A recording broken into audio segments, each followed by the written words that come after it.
History of psychology में जो सबसे पहले हम पढ़ते हैं, मैं आपको एक पूरा टेबल बना दूंगी बिल्कुल शॉर्ट सा कि हम ये क्वेश्चन बड़े आराम से प्रिपेयर कर सकें। जो सबसे इनिशियल स्कूल ऑफ थॉट है वो कहलाता है स्ट्रक्चरलिज्म का। स्ट्रक्चरलिज्म का जो प्रोपोनेंट है हमारे पास, मेनली जो ज़्यादा काम है जो आपने याद रखना है वो है विलियम वॉन्ट का।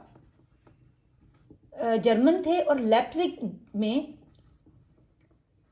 जर्मनी में इन्होंने पहली साइकोलॉजिकल लैब की बुनियाद रखी थी। यही इनका सबसे ज़्यादा इम्पोर्टेंट काम है, कहलाता है इंट्रोस्पेक्शन।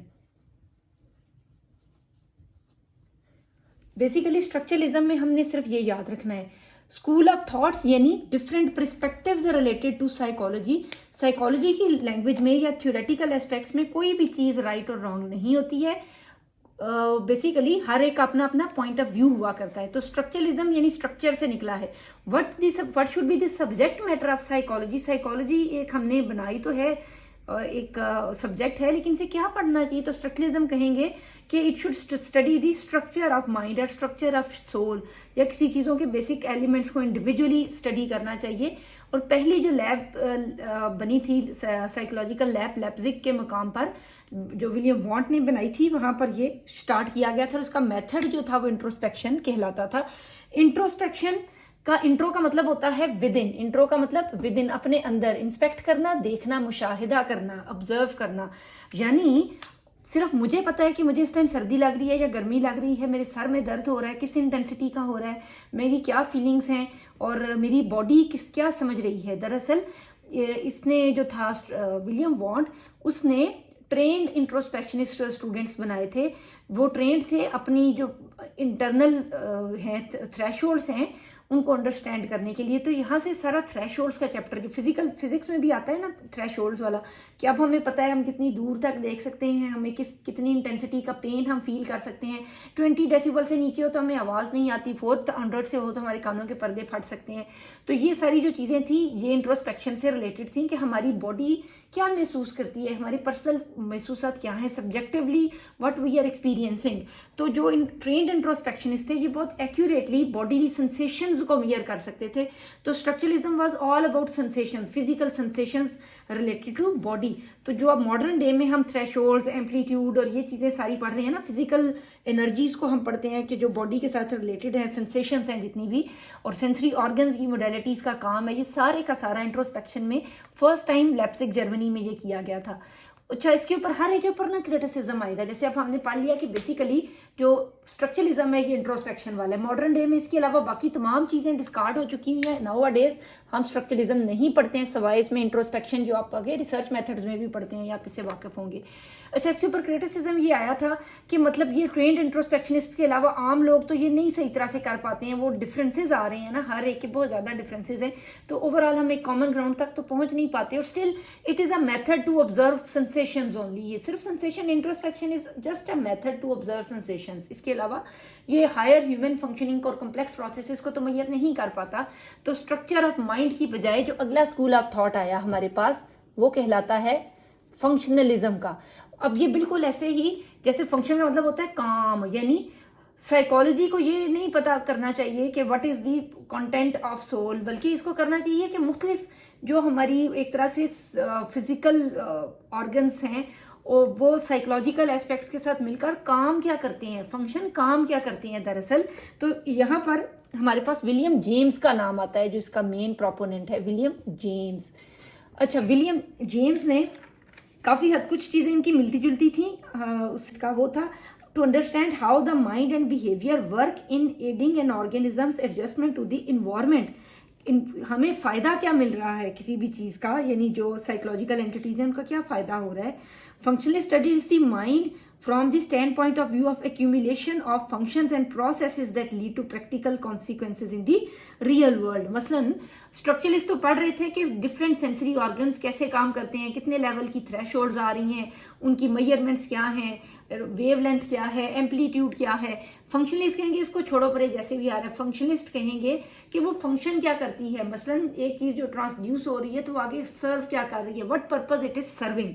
इसके ऊपर बेसिकली इंडिविजुअल डिफरेंसेस के ऊपर इम्पोर्टेंस थी इनकी, कि कोई एक कॉमन चीज़ नहीं है कि जिसको हम अंडरस्टैंड कर सकते हो, बल्कि हर एक का जो एक तरह से यूटिलिटेरियन पर्पस है वो फ़र्क है।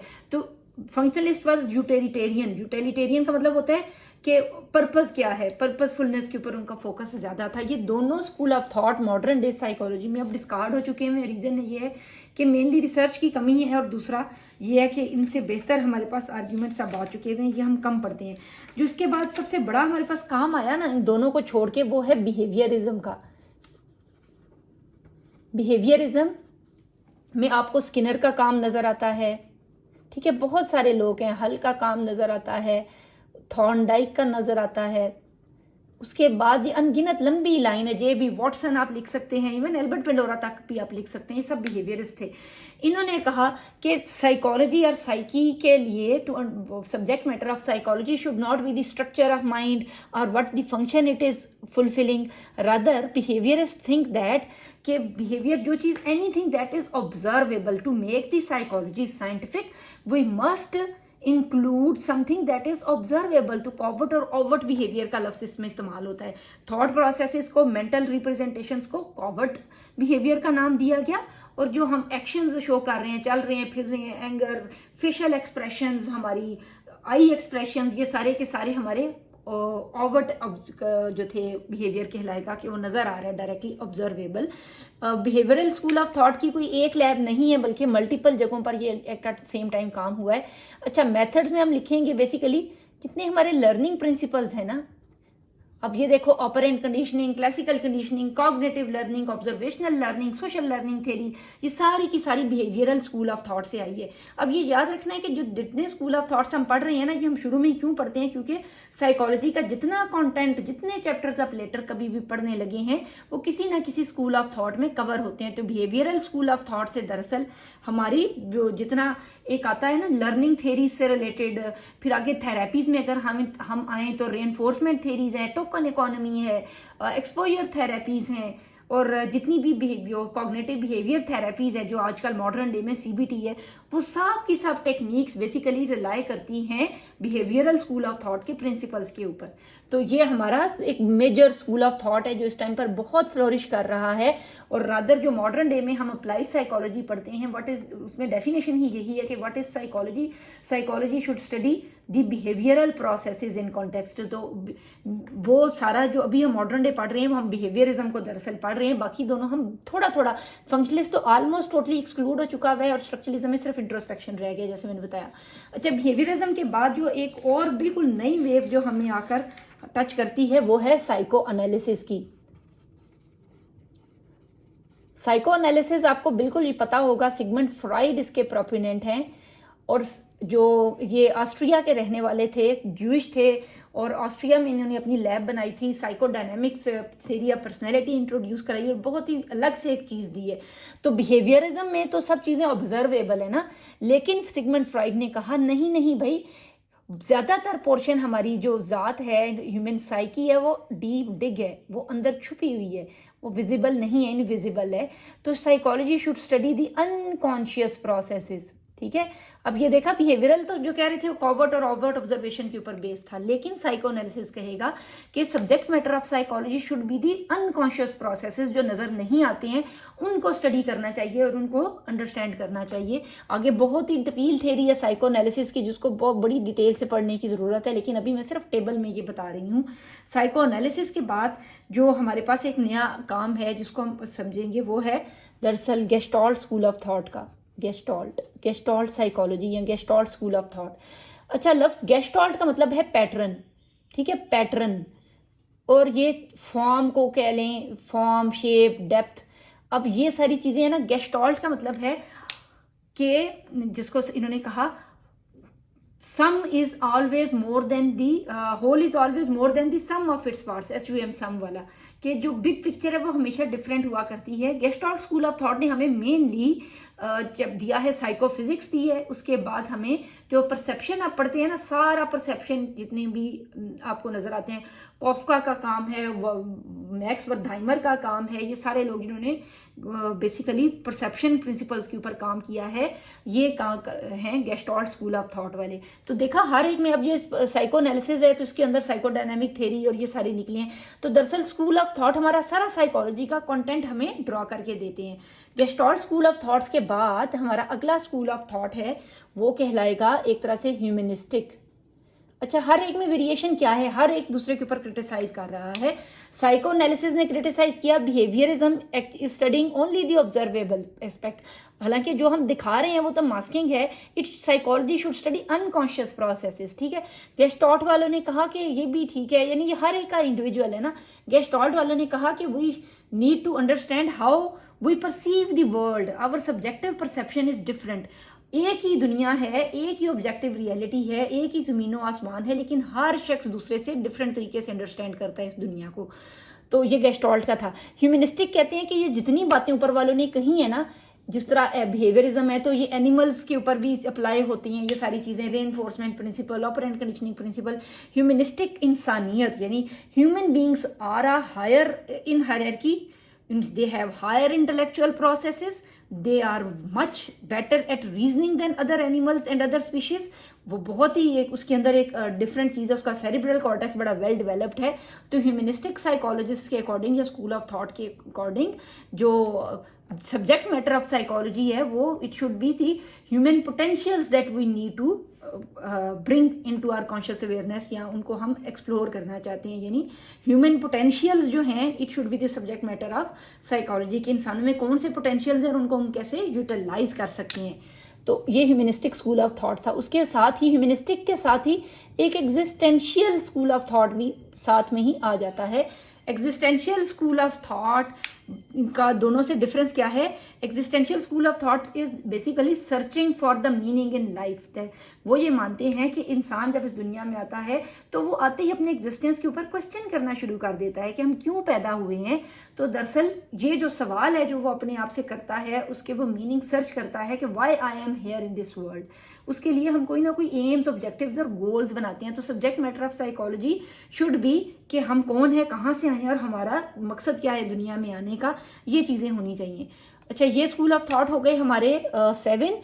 इसके साथ छोटे छोटे और भी हमारे पास स्कूल ऑफ थॉट्स या पॉइंट ऑफ व्यूज़ और रेफरेंसेस आते हैं कि मेजर हैं हमारे पास जो जो अभी हम पढ़ रहे हैं। और उसमें उसके साथ जो अभी सबसे मॉडर्न वेव है 8th है, वो है कॉग्निटिव स्कूल ऑफ थॉट की। Cognitive thinking and mental processes, ये इस क्योंकि मॉडर्न इसलिए है क्योंकि एक तो ये हर एक के साथ नथी हो जाता है। कॉग्निटिव बिहेवियरल भी है, गेस्टॉल्ट के साथ भी कॉग्निटिव थिंकिंग पैटर्न।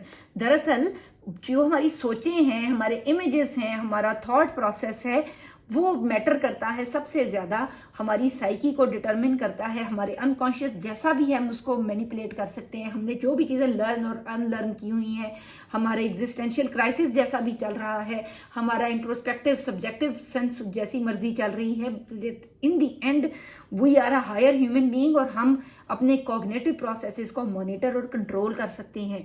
तो इंफॉर्मेशन प्रोसेसिंग जैसे कंप्यूटर मॉडल होता है, कंप्यूटर्स में हम बाहर से स्टिमुलस से देते हैं, इनपुट देते हैं, जैसे हम कीबोर्ड के ऊपर वर्ड्स करते हैं, टाइप करते हैं, वो मदरबोर्ड में जाते हैं, वो प्रोसेस होता है, मॉनिटरिंग स्क्रीन पे नजर आता है। सेम वे कॉग्निटिव जो एक स्कूल ऑफ थॉट है इंफॉर्मेशन प्रोसेसिंग वाला, वो यही कहते हैं कि there is bombardment of outer stimulus from the environment to us. हमारे ऊपर बहुत सारी स्टिमुलेशन आ रही है, बाहर से बहुत सी सेंसरी डाटा आ रहा है। हमारा ब्रेन उसमें से सेलेक्टिवली चूज करता है, इंटेलिजेंटली चूज करता है पॉजिटिव या नेगेटिव इंफॉर्मेशन को, उसको प्रोसेस करता है अपने जहन में, और उसके बाद वो हमारे बिहेवियर्स में, हमारे एक्शंस में, हमारे जेस्चर्स में और हमारी एक इंटरनल मोनोलॉग में वो चीज़ें रिप्रेजेंट होती हैं। तो इस तरह सबसे जो modern day school of thought है वो हमारे पास कॉग्निटिव स्कूल ऑफ थॉट आता है। 2 मैंने बताया डिस्कार्ड हो चुके हुए हैं, बिहेवियरल हम अभी तक यूज़ करते हैं और ये मुख्तलिफ हमारे पास चैप्टर्स आते हैं। चैप्टर वाइज हम करें तो स्ट्रक्चरलिज्म, इंट्रोस्पेक्शन आप पढ़ेंगे, रिसर्च मेथड्स में बिहेवियरिज्म बहुत फैला हुआ है, स्पेशली लर्निंग प्रिंसिपल्स आपको नॉर्मल साइकोलॉजी में नजर आएंगे, फिर आपको लर्निंग के अलावा उसमें इमोशंस के चैप्टर में नजर आएंगे, मोटिवेशन के चैप्टर्स में नजर आएंगे, तो ये आपका बहुत सारे चैप्टर्स निकाल रहे हैं। Psycho analysis, basically personality theories और इटियोलॉजी ऑफ मेंटल डिसऑर्डर्स में आप बहुत डिटेल से पढ़ते हैं। गेस्टाल्ट बेसिकली सेंसेशन और परसेप्शन का चैप्टर निकालता है। ह्यूमनिस्टिक में आप मोटिवेशन का चैप्टर आप पढ़ते हैं, और उसके अलावा पर्सनैलिटी थेरीज हैं। एग्जिस्टेंशियल भी ये बेसिकली पर्सनैलिटी थेरी से ज़्यादा रिलेटेड है। कॉग्निटिव बहुत ही ब्रॉड स्पेक्ट्रम है, और ऑलमोस्ट तमाम साइकोलॉजी के जितने हम चैप्टर्स और हेडिंग्स पढ़ेंगे वो ये कवर करता है। ये थे school of thoughts of psychology. मेरा लैपटॉप थोड़ा ख़राब था तो मैं बोर्ड के ऊपर आई थी, लेकिन स्टिल मुझे उम्मीद है आपको समझ आई होगी। मेरे चैनल के साथ बंधे रहिएगा, लाइक और सब्सक्राइब कीजिएगा। अल्लाह हाफिज़।